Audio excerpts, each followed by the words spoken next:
Pernah tidak kamu memperhatikan ada anak yang baru umur 2 tahun tapi ceritanya sudah seperti penyiar radio, bicaranya tidak ada titik komanya, tapi di sisi lain ada juga orang tua yang cemas setengah mati karena anaknya masih diam 1000 bahasa, padahal usianya sudah cukup matang. Itu fenomena klasik. Seringkali kita melihatnya sebagai bakat alam. Padahal sebenarnya kemampuan bicara itu lebih mirip seperti otot. Kalau dilatih dengan cara yang tepat, dan dia akan kuat. Tapi kalau salah latihan, atau malah tidak dilatih sama sekali, ya wajar kalau perkembangannya lambat. Masalahnya, banyak orang tua tidak sadar kalau latihan yang mereka lakukan itu kadang justru membungkam anak. Membungkam? Wah, ini menarik. Maksudnya, orang tua yang niatnya ingin anaknya bicara, tapi malah melakukan hal yang bikin anak makin diam, itu paradoks sekali. Betul, seringkali karena kita terlalu fokus pada hasil. Kita ingin anak meniru kata ayam, bola, makan. Kita menyuruh mereka mengulang-ulang seperti burung beo. Padahal, komunikasi itu bukan soal peniruan, tapi soal koneksi. Bayangkan kalau kamu ngobrol sama orang, tapi orang itu cuma menyuruh kamu mengulang kata-kata dia. Kesal, kan? Pasti malas, rasanya seperti sedang diinterogasi, bukan diajak ngobrol. Jadi kalau metode Membeo itu salah, sebenarnya apa sih fondasi paling dasar dari stimulasi bicara ini? Sebelum kita masuk ke teknisnya, apa mindset yang harus diubah dulu? Mindset utamanya adalah bicara itu adalah hasil akhir dari proses mendengar dan memproses. Jadi, sebelum kita minta output berupa kata-kata, kita harus pastikan inputnya melimpah ruah. Otak anak itu seperti spons, tapi spons yang punya filter. Kalau inputnya membosankan atau menekan, filternya menutup. Kuncinya ada di interaksi dua arah, atau yang sering disebut para ahli sebagai serve and return. Kayak main tenis. Main tenis ya, jadi ada servis, ada balasan. Bukan cuma satu orang yang memukul bola ke tembok. Tepat sekali. Dan bola tenisnya itu adalah perhatian. Nah, sebelum kita bedah lebih dalam soal teknik main tenis ini, mungkin ada baiknya kita ingatkan dulu teman-teman yang sedang mendengarkan. Topik hari ini daging semua, jadi sayang kalau dilewatkan. Bener banget. Buat kalian yang merasa konten ini bermanfaat atau mungkin punya teman yang lagi galau soal anaknya yang belum lancar bicara, jangan lupa untuk tekan tombol like. Itu gratis loh. Dan kalau ada pengalaman unik soal stimulasi anak, tulis di kolom komentar ya. Kita diskusi bareng. Jangan lupa juga share ke grup WhatsApp keluarga atau teman-teman. Dan pastikan subscribe channel ini supaya tidak ketinggalan pembahasan parenting yang mendalam, tapi santai seperti ini. Oke, kembali ke tenis tadi. Oke, soal tenis atau interaksi dua arah. Praktiknya tuh bagaimana? Kan anak kecil, apalagi bayi, belum bisa memukul balik bolanya dengan kata-kata. Balasannya tidak harus kata-kata. Tatapan mata, senyuman, atau celotehan bababa, itu adalah pukulan balik mereka. Kesalahan terbesar orang tua adalah mengabaikan sinyal kecil itu. Contoh sederhana, anak menunjuk kucing. Orang tua yang sibuk main HP mungkin cuma gumam, itu namanya membiarkan bola jatuh. Permainan berhenti.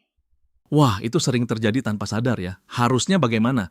Harusnya ditangkap dan dilempar balik dengan tambahan informasi. Saat dia tunjuk kucing, kita bilang, wah, ada kucing.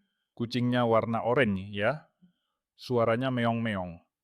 Itu kita sedang memberi makan otaknya dengan kosakata baru dalam konteks yang dia minati saat itu. Itu jauh lebih efektif daripada duduk diam di meja belajar pakai flashcard. Jadi kuncinya adalah hadir di momen itu ya. Tapi begini, realitanya kan banyak orang tua yang lelah bekerja. Pulang kerja, energi sudah habis nabobita. Akhirnya jalan pintasnya apa? Gadget, YouTube. Ada anggapan, kasih tontonan edukasi saja, nanti juga pintar ngomong bahasa Inggris. Ini mitos atau fakta? Ini pertanyaan sejuta umat dan jawabannya agak pahit. Gadget itu komunikasi satu arah. Layar tidak peduli kamu merespons atau tidak. Layar akan terus bicara. Ingat konsep tenis tadi?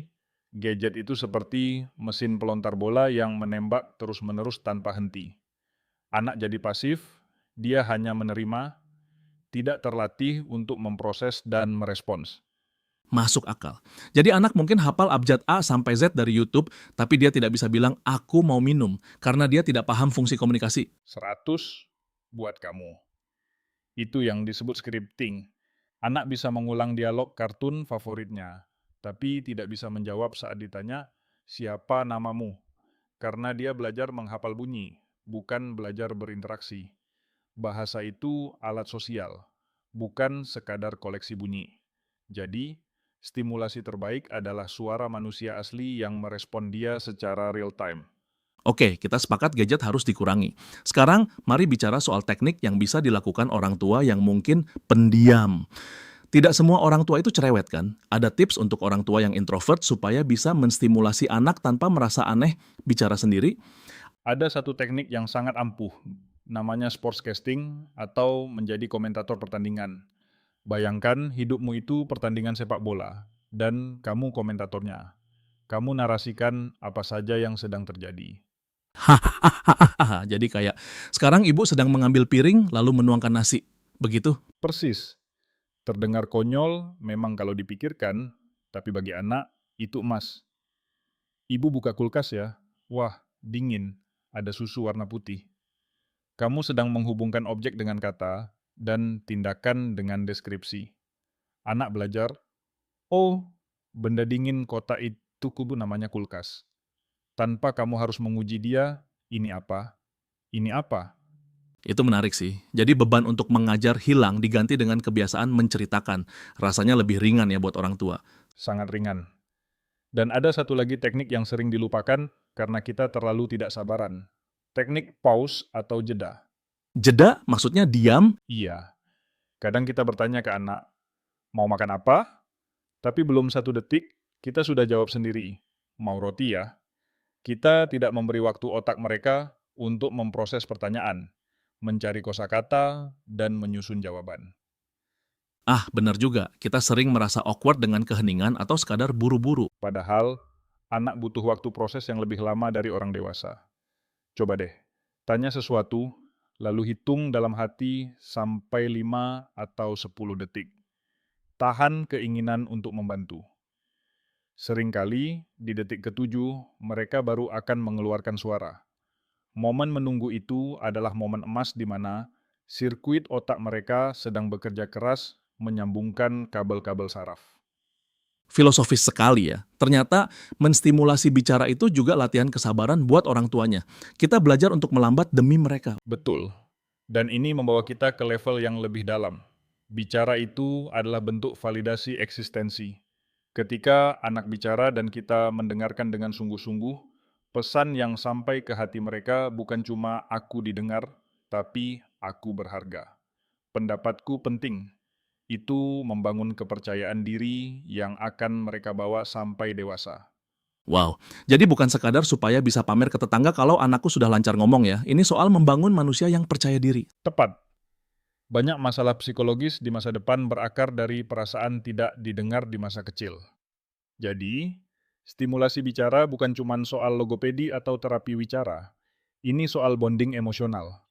Saya jadi teringat, kadang kita lupa menggunakan intonasi yang menarik. Apakah parentes atau bahasa bayi yang diimut-imutkan itu boleh? Atau harus bicara seperti orang dewasa normal? Ini tricky. Bicara cadel atau diimut-imutkan sampai mengubah bunyi kata. Itu jangan. Makan jadi mamam, susu jadi cucu. Itu sebaiknya dihindari, karena anak akan merekam bunyi yang salah. Tapi, menggunakan nada tinggi, tempo lambat, dan ekspresi wajah yang berlebihan, itu sangat dianjurkan. Oh, jadi intonasinya yang main-main, tapi pelafalan katanya tetap baku dan jelas. Benar, otak bayi itu lebih responsif terhadap nada tinggi dan berirama. Itu sebabnya lagu anak-anak sangat efektif. Kalau kita bicara datar seperti robot, mereka bosan. Tapi kalau kita bilang, wah, lihat, bolanya besar sekali, mata mereka pasti langsung fokus. Itu cara kita memancing perhatian mereka ke mulut kita. Luar biasa.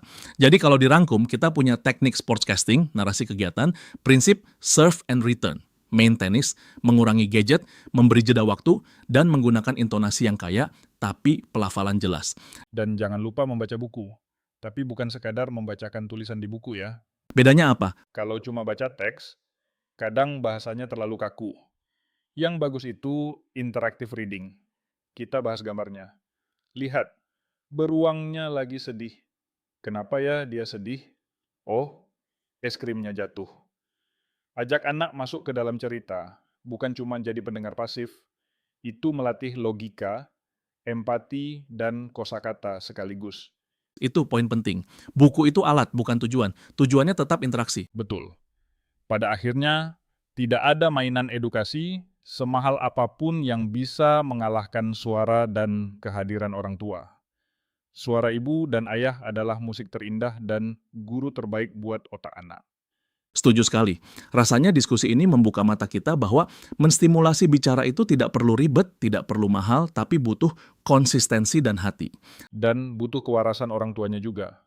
Jangan stres kalau anak tetangga lebih cepat bicara. Tiap anak punya timeline sendiri. Tugas kita menyirami dan memberi pupuk, bunganya akan mekar pada waktunya. Kalau kita stres, anak ikut stres, malah makin susah bicara. Well said. Santai tapi pasti, ya. Betul, nikmati prosesnya. Celotehan-celotehan lucu yang tidak jelas itu, suatu hari nanti akan kita rindukan saat mereka sudah remaja dan sibuk dengan dunia mereka sendiri. Aduh, jadi mellow nih penutupnya. Tapi benar, masa-masa ini tidak akan terulang. Terima kasih banyak untuk insight yang sangat dalam hari ini. Rasanya 10 menit ini padat sekali isinya. Sama-sama. Semoga bisa jadi bekal buat para orang tua hebat di luar sana. Oke teman-teman, itu tadi obrolan kita tentang cara menstimulasi bicara pada anak. Ingat, kuncinya adalah interaksi, bukan instruksi. Sekali lagi, kalau kalian suka dengan konten ini, tolong bantu kami dengan klik like, share ke teman-teman yang butuh, dan subscribe supaya channel ini bisa terus berkembang. Tulis juga di komentar. Topik apa lagi yang ingin kita bahas di episode selanjutnya. Sampai jumpa! Sampai jumpa.